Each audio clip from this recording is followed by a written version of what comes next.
Hi friends, welcome to Bharadwaj study circle. నేను మీ సురేంద్రాని. ఈరోజు మళ్ళీ మీ ముందుకైతే రావడం జరిగింది.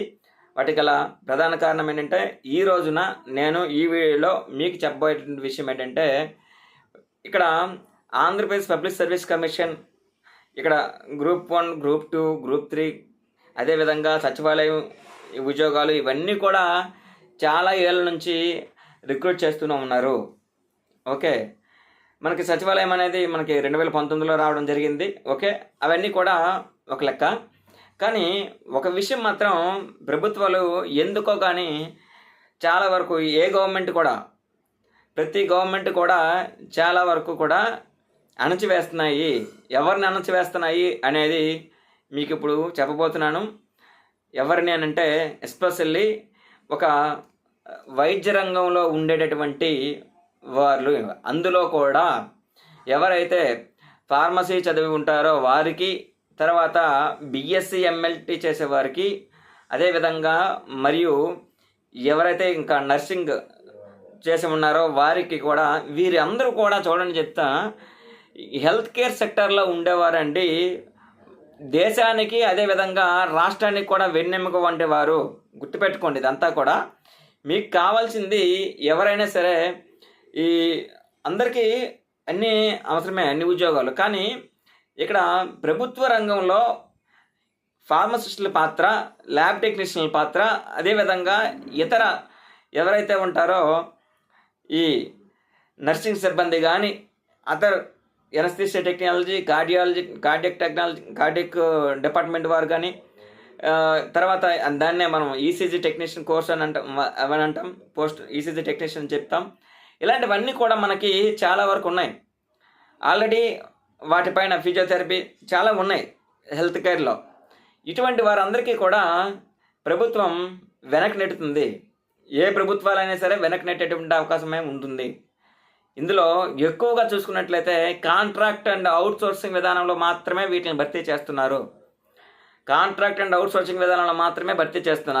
ఆ కాంట్రాక్ట్ అండ్ అవుట్ సోర్సింగ్ ఉద్యోగాలు కూడా ఏ విధంగా వెళ్తున్నాయి అనేది కూడా అందరికీ తెలిసినటువంటి అంశమే. Okay, contract and out sourcing విధానం అనేది చాలా, అది నాకు తెలిసి అంత ట్రాన్స్పరెంట్ అయితే కాదు. అది అందరికీ తెలిసిన విషయమే. నేను ఇప్పుడు మీకు చెప్పదలుచుకున్నది ఏంటంటే, ఫార్మసీలో చూసుకున్నట్లయితే గవర్నమెంట్ ఫార్మసిస్ట్ రిక్రూట్మెంట్ అంటే ఇక్కడ పూర్తి స్థాయిగా మనకు ఒక నోటిఫికేషన్ అంటూ జారీ చేసి ఎగ్జామినేషన్ పెట్టి ఇక్కడ శాశ్వత ప్రాతిపదికన ఉద్యోగాలు అనేవి కల్పించడం లేదు. ఈ నోటిఫికేషన్ అనేది చూసుకున్నట్లయితే, గవర్నమెంట్ ఫార్మసిస్ట్ నోటిఫికేషన్ చూసుకున్నట్లయితే గతంలో 1999 సంవత్సరంలో అనేది అది లాస్ట్ నోటిఫికేషన్ అండి. 1999 అనేది లాస్ట్ నోటిఫికేషన్.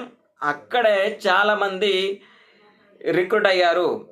అంతే 1999 అండి. ఓకే, అప్రాక్సిమేట్లీ 1999 అని అంటే 26 సంవత్సరాలు అనమాట. 25 సంవత్సరాలు ఏముంది అంటే చూసుకోండి. ఒక వ్యక్తి జీవితంలో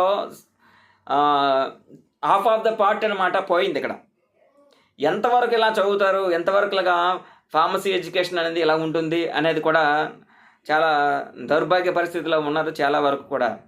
ఇప్పుడు వారందరి తరపు నుంచి కూడా నేను మాట్లాడడానికి ఇప్పుడు మీకు రావడం జరిగింది.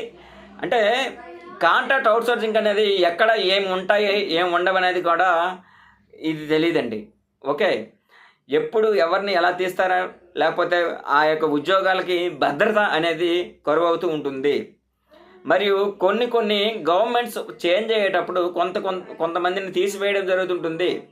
ఈవెన్ ఇఫ్ ఇట్ జెన్యున్గా వెళ్ళే వారినైనా సరే గవర్నమెంట్స్ చేంజ్ అయ్యేటప్పుడు కొంతమందిని వారిని తీసేయడం కూడా జరుగుతుంటుంది. అది అందరికీ కూడా తెలిసిన విషయమే. కానీ ఎందుకు అసలు నిమ్మక నీరెత్తినట్టు చాలామంది అభ్యర్థులు ఉండిపోతున్నారు. అలాగా చాలా వరకు చూస్తున్నట్లయితే ప్రైవేట్ హాస్పిటల్స్లో 10,000, 8,000, 12,000తో మాత్రమే ఉద్యోగాలు చేస్తున్నారండి. ఈ దౌర్భాగ్య స్థితి అవసరం లేదు. ఇంత చదువుకున్నారు. మొత్తాన్ని చూసుకున్నట్లయితే కొంతమంది బీఫార్మా, ఎంఫార్మసీ, పిహెచ్డీలు చేసి కూడా చాలా వరకు ఈ రోజుల్లో ఖాళీగా ఉన్నారు. అదేవిధంగా తర్వాత బీఎస్సీ నర్సింగ్, ఎంఎస్సీ నర్సింగ్ చేసి కూడా చాలామంది ప్రైవేట్ జాబుల్లో 10,000 12,000 కూడా చేస్తున్నారు. తర్వాత ఈసీజీ టెక్నీషియన్, అందులో కూడా మరి తర్వాత బీఎస్సీ కార్డియాలజీ ఉంటుంది. చాలా వరకు కూడా ఇలాంటి చేసే వాళ్ళందరూ కూడా ఎందుకండి వారిని ప్రైవేట్ ఉద్యోగాల్లో మాత్రమే ఉంచాల్సినంత అవసరం అయితే ఉంటుంది. చాలా వరకు కూడా వారికి చాలా తక్కువ వేతనాలతో మాత్రమే పనిచేస్తున్నారు. ఇది ప్రభుత్వాలు ఒకసారి పట్టించుకోవాలి. ఈ వీడియో అనేది మీరు ప్రభుత్వాలు వారి యొక్క దృష్టికి కూడా తీసుకువెళ్ళండి. అంటే నేను ఎస్పెషల్లీ చెప్పడానికి గల కారణం ఏంటంటే, ఈరోజు చూసుకున్నట్లయితే రెసిడెంట్స్ ఎవరైతే డాక్టర్స్ ఉంటారో, ఈ సీనియర్ రెసిడెంట్స్, జూనియర్ రెసిడెంట్స్ అనేటువంటి వారికి నోటిఫికేషన్ అనేది రావడం జరిగింది. 1105 పోస్టులు అనుకుంటా సరాసరి.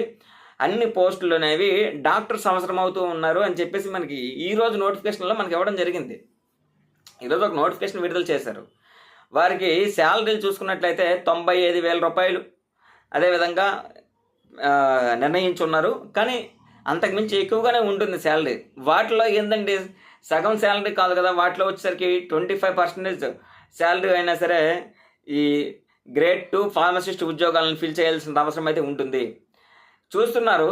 ఇంకోటి మనకి తెలంగాణలో ఆల్రెడీ ఫార్మసిస్టులు ఫిల్ చేశారు రీసెంట్గా రేవంత్ రెడ్డి గారు గవర్నమెంట్ వచ్చిన తర్వాత.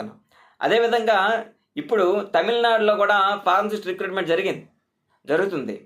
తర్వాత ఓఎస్ఎస్ఎస్సి ద్వారా కూడా ఫార్మసిస్టులను ఫిల్ చేశారు. భారీ ఎత్తున 1000 పోస్టులు, నార్మల్ విషయం కాదు అది.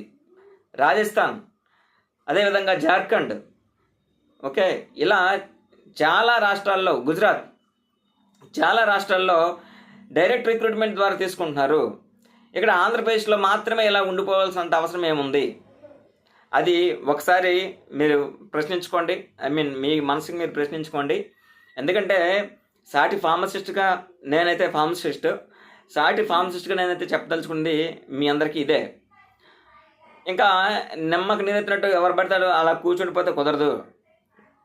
ఇక్కడ చెప్తుంది ఏంటంటే ఫైనల్గా డ్రగ్ ఇన్స్పెక్టర్ నోటిఫికేషన్ కూడా ఉందండి. అది కూడా మీకు చెప్తున్నాను. డ్రగ్ ఇన్స్పెక్టర్ నోటిఫికేషన్ వచ్చి 2012లో రావడం జరిగింది. అప్పటికి 2012 అంటే 2012 మార్చిలో రావడం జరిగింది. అంటే 2012 మేము రిలీవ్ అయ్యేసరికి 2012 మేలో రిలీవ్ అయ్యాం మేము. అప్పటికి మా నోటిఫికేషన్ అందలేదు. 2012 ఎక్కడ, ఇప్పుడు 2025 అప్రాక్సిమేట్లీ 13 సంవత్సరాలు అవుతుంది. డ్రగ్ ఇన్స్పెక్టర్ నోటిఫికేషన్ రాలేదు. అసలు ఈ ప్రభుత్వాలు ఏ విధంగా ఆలోచిస్తున్నాయో తెలియదు. అసలు ఒక విషయం చెప్తున్నా, ఈ రోజున మనకి చూసుకున్నట్లయితే ఎక్కువగా మనకి నోటిఫికేషన్ డిఎస్సి నోటిఫికేషన్ అని అన్నారు, మెగా డిఎస్సి అని కూడా అంటున్నారు. ఇప్పుడు టీచర్ చూసుకున్నట్లయితే మొత్తం ఈ అప్రాక్సిమేట్లీ 1600 ఉద్యోగాలు అని అన్నారు. ఒక్కొక్క టీచర్కి కూడా శాలరీ అనేది చాలా భారీ ఎత్తున ఉంటుంది, మనందరికీ కూడా తెలిసిన విషయమే. అలాంటిది అంతమంది టీచర్స్ని రిక్రూట్ చేసుకునేటప్పుడు నువ్వు చదువు చెప్పడానికి అంతమంది టీచర్స్ అవసరం. కానీ అదే స్కూల్లో చదువుకున్నటువంటి ఎవరైతే పిల్లలు కానీ పెద్దలు కానీ ఎవరైనా కాలేజీలో చదువుకున్నటువంటి పెద్దలు కానీ ఎవరైనా సరే ఉంటారు, వారందరికీ కూడా ఈ యొక్క ట్రీట్మెంట్ తీసుకొచ్చేటటువంటి హాస్పిటల్స్లో వర్క్ చేయాల్సిన వారికి మాత్రం ఎందుకు అంత దీనస్థితిలో ఉన్నారు అనేది కూడా ఒకసారి మనం ప్రశ్నించాలి. ఒకసారి అందరూ కూడా మనం స్పందనకి ఏదైతే గ్రీవెన్స్ ఉందో ఈ గ్రీవెన్స్ కూడా ఇవ్వాల్సిన అవసరం మాత్రం ఉంటుంది. ఇక్కడ ఒక్కడి కడుపు కోత అనేది కాదు, నా ఆవేదన అనేది కాదు, చాలామంది ఆవేదన ఇలాగే ఉన్నది. కాబట్టి వీటి మీద స్పందించండి, రెస్పాండ్ అవ్వండి. అందరూ కూడా అన్ని హెల్త్ కేర్ సెక్టర్లో ఉండేటువంటి అందరూ కూడా మీరు జస్ట్ కామెంట్ అయితే చేయండి, మీకు ఏం కావాలి ఏంటనేది. అంటే హెల్త్ కేర్ సెక్టర్లో చేస్తున్నవారు, అదేవిధంగా హెల్త్ కేర్ సెక్టర్లో ఉద్యోగాలు కావాలనుకున్నవారు, హెల్త్ కేర్ సెక్టర్లో డైరెక్ట్ రిక్రూట్మెంట్ బేస్డ్ మాత్రమే ఇక ఉద్యోగాలు ఫిల్ చేయదలుచుకున్నవారు మీ అభిప్రాయాలను కామెంట్ రూపంలో అయితే మాత్రం తెలియజేయండి. అయితే నేను అడుగుతున్నది రిక్వెస్ట్ మాత్రమే. ఇప్పుడు ఇంతమంది ఉద్యోగాలు, ఇంతమంది టీచర్స్, ఇంతమంది అవసరమయ్యేటప్పుడు మీకు వీరందరూ కనబడలేదా అని చెప్పేసి నేనైతే అడుగుతుంటా. కనబడలేదని అంటే రిక్వెస్ట్ చేస్తున్నాను. ఫస్ట్ ఆఫ్ ఆల్ అంటే మీరు ఉద్యోగాలు ఇవ్వాల్సినంత అవసరం అయితే ఉంటుంది మాకు.